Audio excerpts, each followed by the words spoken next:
Zell, a Phoenician Tale. An original short story by Joe B. Book excerpt.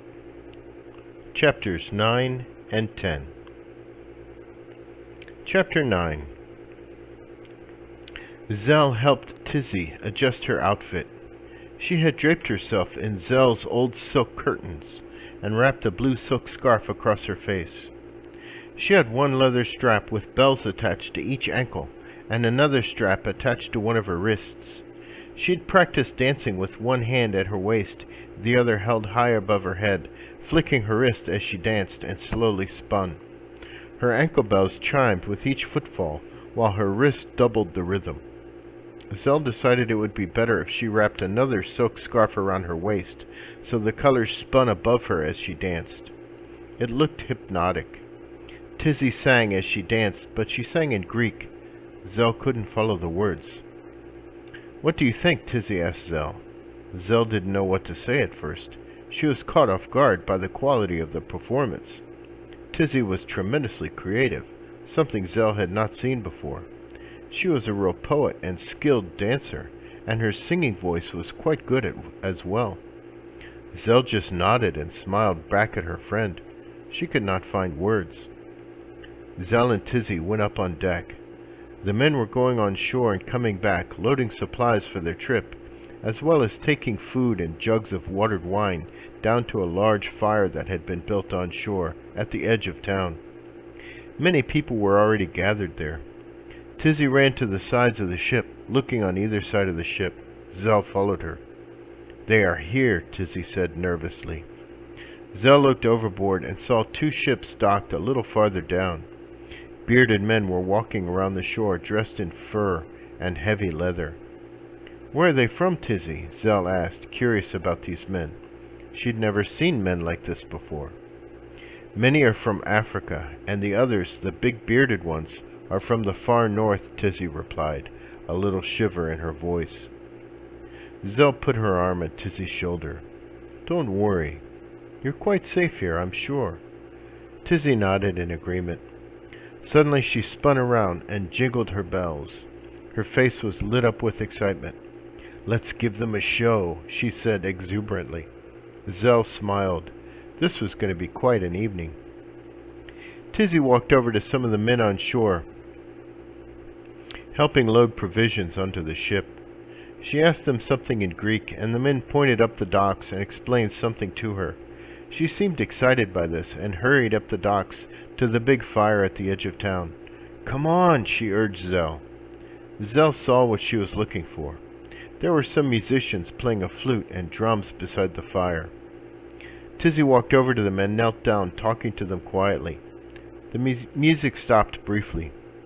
Tizzy was tapping her hand on one of the performer's knee, saying something to him. The man was nodding his head to the rhythm she was tapping. She looked at the drummers, and they were watching the flute players as he nodded. Then they slowly began drumming a rhythm. The flute began to play. Tizzy stood up and began to spin, slowly, holding an orange scarf high above her. She began stamping her foot each time she spun around, slowly increasing the rhythm. Then she began to shake her wrist, increasing the sound of the bells. The flute played higher notes as she spun. The drums began to increase their speed. Zell looked around and was surprised how many people were gathered around watching. Many of them began to clap to the rhythm. Tizzy began to sing in Greek. Zell could not understand, but many in the crowd could. "I climbed as high as a child in the tree. A man came along and spotted me. 'Where are you going? What do you see?' the young man asked of me." She danced faster now and then began to slow as she continued. "I reached into heaven and pulled down a star. I handed it down to the staring young man. When the wind pushes your ship too far, you can find your way following this star. Remember me, the daughter of the wind. Rest your oars and drink your wine. You will find safe shores with this gift of mine." She then spun and danced faster, the bells jingling quite fast. Zell felt a little faint watching her spin. The colors were blurring together. Then Tizzy stopped. The flute and drums stopped. In the silence, Tizzy began to sing again. Another man came quite soon. He asked me, "Why am I there? What do I do?" I reached up and pulled down the moon. "Take this, for when the sky is dark, and the thunder comes, when you are far from shore and the waves crash against your boat.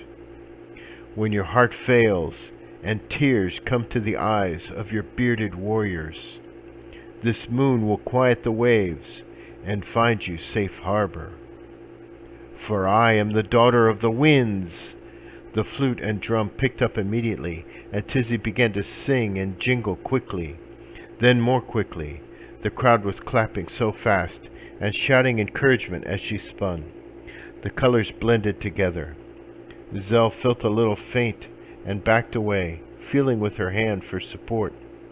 She was startled to find a tall, very broad, bearded man standing behind her, clapping along with the rhythm with giant hands.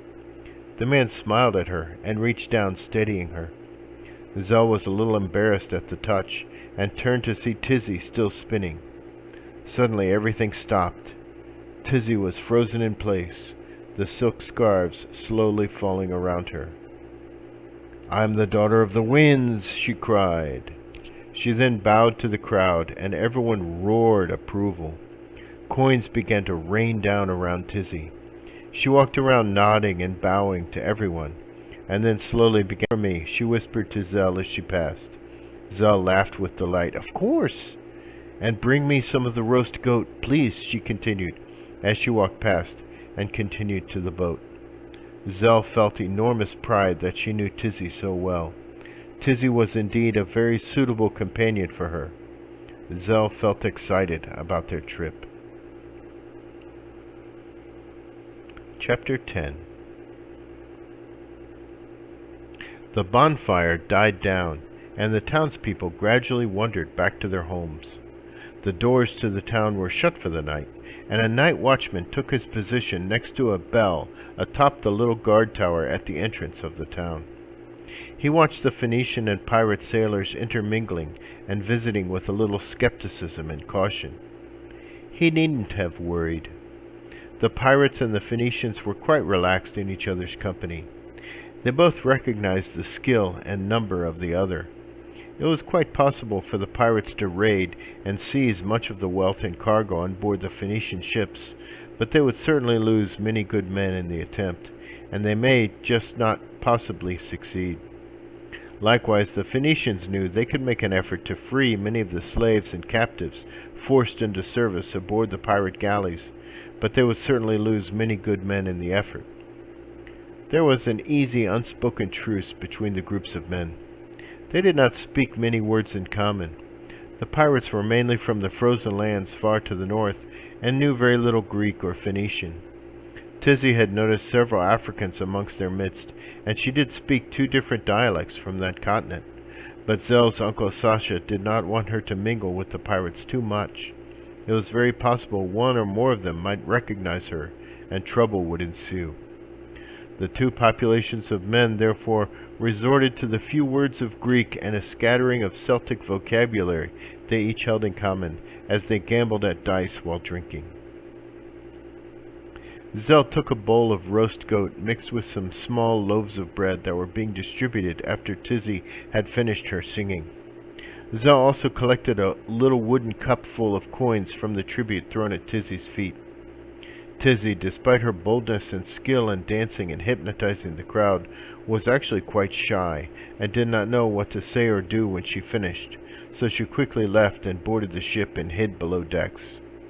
Zell brought her food, her collection of assorted coins, 3 of them gold, and food. Tizzy ate hungrily, for she understood what was ahead. Zell did not know what was ahead, and ate modestly. After eating, Tizzy went with Zell on deck to admire the small town and coast one last time. By the time they awoke in the morning, the ships would be well on their way to the hidden colony on the other side of the sea. Zell wanted to watch the stars. Tizzy wanted to watch the sailors on the beach gambling with dice. Tizzy leaned over and began to tell Zell a story about the jungles of Africa. The pirates had found a little village located in a hidden harbor on the African coast, far to the south of most shipping from the Phoenicians or Rome. The pirates could offload captives for sale in the slave market there, and receive gold coins for each slave. A healthy young man would receive 2 gold coins, a healthy young woman 1 gold coin. A boy or an older slave would sometimes get 4 or 5 silver pieces. Tizzy had been there several times. She'd never been sold. She was kind of a pet or a mascot for the crew, a good luck charm. She smiled as she said this. Zell saw a glow in Tizzy's face she had not noticed before. Tizzy clearly loved the sea and was changing as the journey progressed. Zell's Uncle Sasha then approached the girls. "I'm sorry, Zell, but I was powerless to prevent it. The offer had already been made and accepted. I cannot intervene without bloodshed, I'm afraid. But we needn't worry. We might win." "I don't understand, Uncle," Zell asked, puzzled. "Some of the men are gambling with the pirates for the freedom of those 2 African men." "What's the problem with that, Uncle? That seems noble to me." "If we lose, we need to turn Tizzy over to them, I'm afraid." Zell stared at him in disbelief. Her Uncle Sasha did not look back at her, but simply nodded his head. Zell looked at Tizzy in a panic, but was shocked that Tizzy seemed relaxed and was smiling. "Don't worry, my lord," Tizzy said. "I think your men just won." Zell jerked her head back to the shore and stared. The 2 African men were embracing the pirates one by one, and slowly making their way towards the ship. They began to come up the gangway when Uncle Sasha stopped them, suddenly speaking Greek.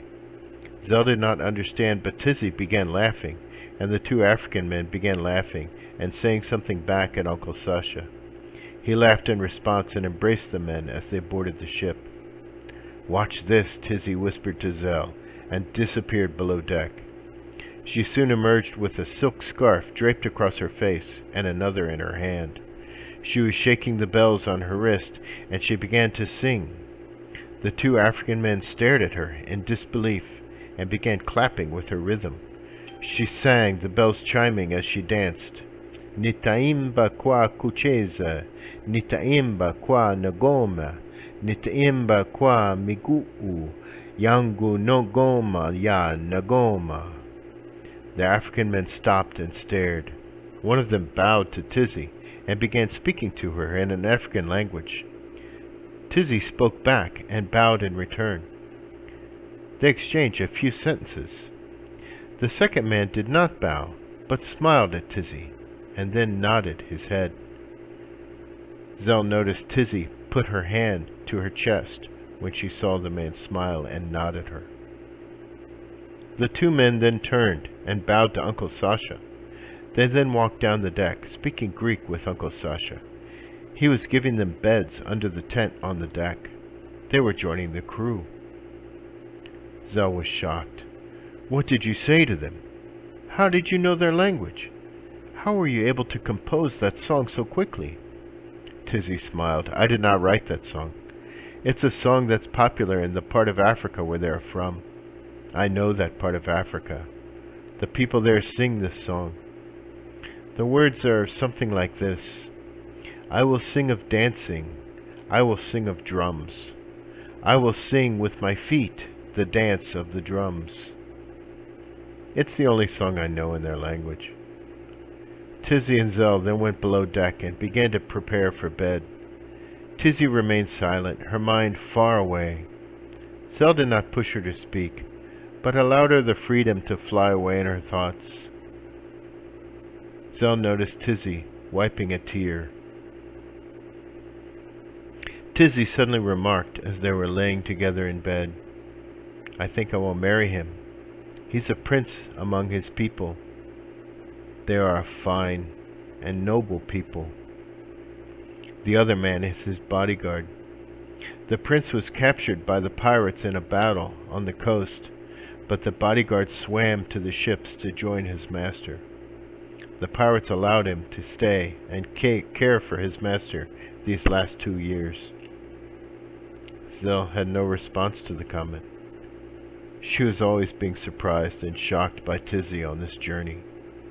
She only hugged Tizzy tightly as she began to drift off to sleep.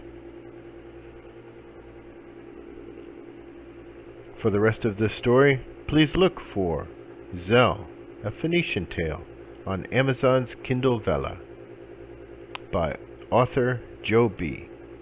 Narrated by the author, Joe B. Thank you.